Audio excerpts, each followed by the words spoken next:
এই যে হিজরি সন বা আরবি মাস চালু হয়েছে কিভাবে, এটার একটা ইতিহাস আছে। নবী সাল্লাল্লাহু আলাইহি ওয়াসাল্লাম দুনিয়া থেকে বিদায় হওয়ার পরে ওমর রাদিয়াল্লাহু তাআলা আনহুর কাছে আবু মুসা আল আশারী রাদিয়াল্লাহু তাআলা আনহু চিঠি লিখলেন। বললেন, আমিরুল মুমিনিন, আপনি আমাদের কাছে বিভিন্ন রাষ্ট্রীয় ফরমান বা চিঠি পাঠান। এখন কোন চিঠি আগের, কোন চিঠি পরের, যখন আমরা রাখি কিছুদিন পরে ভুলে যাই। কারণ চিঠি তো, এটা কি আগের আদেশ না পরের আদেশ, নির্দেশ কি আগের না পরের, এটা বোঝা যায় কি দিয়ে? তারিখ দিয়ে। তারিখ থাকলেই তো আমরা বুঝি যে এটা এত সালের আর এটা অত সালের, তাহলে এটা আগের এটা পরের। ওমর রাদিয়াল্লাহু তাআলা আনহুকে বললেন যে যেহেতু আগ থেকে এইভাবে তারিখ লেখার সিস্টেম নাই, যার কারণে আমরা আসলে বুঝতে পারবো না যে কোনটা আগের কোনটা পরের। আপনি যদি একটা তারিখ নির্ধারণ করতেন, একটা সন নির্ধারণ করতেন। ওমর রাদিয়াল্লাহু তাআলা আনহুর কাছে প্রস্তাবটি পছন্দ হয়েছে। তিনি বিভিন্ন সাহাবায়ে কেরামকে ডাকলেন। আলী রাদিয়াল্লাহু তাআলা আনহু আসলেন, আবু তালহা রাদিয়াল্লাহু তাআলা আনহু আসলেন, সাদ ইবনে আবি ওয়াক্কাস রাদিয়াল্লাহু তাআলা আনহু আসলেন। এরকম বড় বড় সাহাবীদেরকে নিয়ে বসলেন। বসে সাহাবীদের সাথে পরামর্শ করলেন যে আমরা ইসলামী বর্ষ গণনা শুরু করতে পারি কিভাবে, মানে কোন তারিখকে এক তারিখ ধরে ওই তারিখের পর থেকে আমাদের হিজরি সন শুরু হবে। একটা তারিখ তো নির্ধারণ করতে হবে যে এই তারিখটা হলো এক তারিখ, এটা হলো 1 নম্বর সাল, এটা তো শুরু করতে হবে। তো কোনটা থেকে শুরু করা যায়? কোন সাহাবী আবু তালহা রাদিয়াল্লাহু তাআলা আনহু সহ আরও কোন সাহাবী প্রস্তাব দিলেন। কেউ বলেছেন যে নবী সাল্লাল্লাহু আলাইহি ওয়াসাল্লাম যেদিন জন্মগ্রহণ করেছেন সেই দিনকে 1 তারিখ ধরে আমরা হিজরি সন বা আরবি সন গণনা শুরু করি। তখন ওমর রাদিয়াল্লাহু তাআলা আনহু সহ অন্যান্য সাহাবায়ে কেরাম বললেন যে না, জন্মদিনকে কেন্দ্র করে যদি আমরা সন গণনা করা শুরু করি তাহলে খ্রিস্টানদের সাথে মিলে যাবে। আর রাসূল সাল্লাল্লাহু আলাইহি ওয়াসাল্লাম বলেছেন, খালিফুল ইয়াহুদা ওয়ান নাসারা খালিফুল মুশরিকিন, মুশরিকদের বিরোধিতা করো, তাদের বিপরীত পথে চলো। অর্থাৎ তারা যেটাকে আদর্শ বা ধর্ম হিসেবে গ্রহণ করেছে তার বিপরীত পথে তোমরা চলো, তাদেরকে অনুসরণ করো না। তো আমরা যদি রাসূল সাল্লাল্লাহু আলাইহি ওয়াসাল্লামের জন্মদিনকে প্রথম সন ধরি, তো মানুষ সেই দিনটাকে কেন্দ্র করে জন্ম অনুষ্ঠান, আমাদের দেশে হয় না, বিভিন্ন বাচ্চাদের জন্মগ্রহণ করে, এটাকে কি বলে, বার্থডে পালন করে, তার মানে সে হ্যাপি বার্থডে টু ইউ, এরকম জন্মদিন পালন করে। কিন্তু ইসলাম জন্মদিন পালনের ব্যাপারে ইসলামের কোনো নির্দেশনা নাই। রাসূল সাল্লাল্লাহু আলাইহি ওয়াসাল্লাম সাহাবায়ে কেরাম কেউ তাদের জন্মদিন পালন করেছে এমন কোনো প্রমাণ নেই। রাসূল সাল্লাল্লাহু আলাইহি ওয়াসাল্লামের জন্মদিনকে কেন্দ্র করে যদি তারিখ নির্ধারণ করা হয় তাহলে তার জন্মদিন পালনের একটা অনুষ্ঠান চালু হয়ে যাবে। এই জন্য ওমর রাদিয়াল্লাহু তাআলা সেই প্রস্তাব গ্রহণ করেন নাই। তাহলে এই বিষয়টাকে কত গুরুত্ব দিয়েছেন। এরপরে আরেকজন বলল যে রাসূল সাল্লাল্লাহু আলাইহি ওয়াসাল্লাম যেদিন মৃত্যুবরণ করেছে, সেই দিন যেদিন দুনিয়ার থেকে বিদায় হয়েছেন সেই দিনকে আমরা 1 তারিখ ধরি। একজন প্রস্তাব দিলেন, ওমর রাদিয়াল্লাহু তাআলা সেটা গ্রহণ করেন নাই। কারণ জন্মদিন যেমন পালন করার ব্যাপারে ইসলামের কোনো নির্দেশনা নেই, ঠিক তেমনি মৃত্যুবার্ষিকী পালন করাও ইসলাম সমর্থন করে না।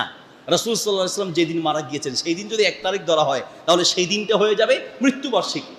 আমাদের দেশে অমুকের মৃত্যুবার্ষিকী, তমুকের মৃত্যুবার্ষিকী, এমনকি আমরা বাবার মৃত্যুবার্ষিকী পালন করি, দাদার মৃত্যুবার্ষিকী পালন করি, 4 দিন না পালন করি, 40টা পালন করি। ওয়াল্লাহি, আল্লাহর কসম করে বলছি, রাসূল সাল্লাল্লাহু আলাইহি ওয়াসাল্লাম বা সাহাবায়ে কেরামে কেউ কোনো মৃত্যুবার্ষিকী পালন করেন নাই। সাহাবায়ে কেরামের জামানায় এইরকম 4 দিন না 40টার পক্ষে 100 দলিল দূরে থাক, 1000 দলিল দূরে থাক, 1 পিস দলিল কোরআন হাদিসের কোথাও নাই, একটা টুকরা নাই, একটা পিস দলিল, একটা দলিল, শুধুমাত্র একটা দলিল পৃথিবীর কেউ দেখাতে পারবে না। 100 লাগবে না, 10টা 20টা লাগবে না, একটা দলিল পৃথিবীর কেউ দেখাতে পারবে না। আমরা আমাদের দেশে চলছে, আপনি বলবেন সমাজে চলে, সবাই করছে, এর নাম ইসলাম নয়। ইসলাম হচ্ছে রাসূল আল্লাহ যা বলেছেন, রাসূল সাল্লাল্লাহু আলাইহি ওয়াসাল্লাম যা বলেছেন, এর নাম ইসলাম। সাহাবায়ে কেরাম যা পালন করেছেন তার নাম হচ্ছে ইসলাম। রাসূল সাল্লাল্লাহু আলাইহি ওয়াসাল্লাম সাহাবায়ে কেরামের যুগে এইরকম মৃত্যুবার্ষিকী পালনের কোনো সিস্টেম ছিল না। সাহাবায়ে কেরাম গ্রহণ করেন নাই যে রাসূল সাল্লাল্লাহু আলাইহি ওয়াসাল্লাম যেদিন মৃত্যুবরণ করেছেন তার মৃত্যুবার্ষিকী পালন হবে, তার বিদায় দিনকে কেন্দ্র করে মৃত্যুবার্ষিকী পালন হবে, এটা সাহাবায়ে কেরাম চান নাই, এই জন্য ওই দিনকে গ্রহণ করেন নাই। কেউ বলেছেন তিনি যেদিন নবুয়ত পেয়েছেন সেই দিন, সেটাও গ্রহণযোগ্য হয় নাই। সর্বশেষ ওমর রাদিয়াল্লাহু তাআলা আনহু আলী রাদিয়াল্লাহু তাআলা আনহু প্রস্তাব দিয়েছেন, সেই প্রস্তাব গ্রহণ করেছেন।